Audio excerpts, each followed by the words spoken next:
రాష్ట్ర సమాచార, రెవెన్యూ, గృహ నిర్మాణ శాఖ మంత్రిగా పొంగులేటి శ్రీనివాసరెడ్డి గురువారం డాక్టర్ బి. అంబేద్కర్ సచివాలయంలో వేద పండితుల మంత్రోచ్చరణల మధ్య బాధ్యతలు స్వీకరించారు. ఈ పదవీ స్వీకార కార్యక్రమానికి మంత్రి కుటుంబ సభ్యులు హాజరయ్యారు.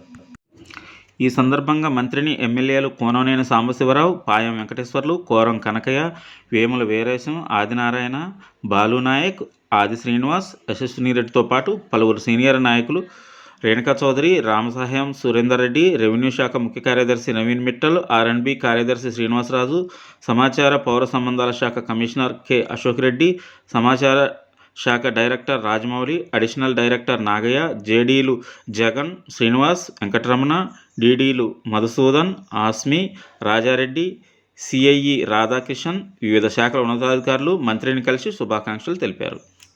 బాధ్యతలు స్వీకరించిన అనంతరం వెంటనే మంత్రి శ్రీనివాసరెడ్డి భువనగిరి జిల్లా రాయగిరిలో స్పోర్ట్స్ కాంప్లెక్స్ నిర్మాణానికి 10 ఎకరాల భూమిని కేటాయిస్తూ తన మొదటి సంతకాన్ని ఫైల్పై చేశారు. రూపాయలు 9,50,00,000 విలువ గల ఈ 10 ఎకరాల స్థలాన్ని మల్టీపర్పస్ స్పోర్ట్స్ కాంప్లెక్స్ నిర్మాణానికి చేపట్టేందుకు యువజన క్రీడల శాఖకు కేటాయించారు.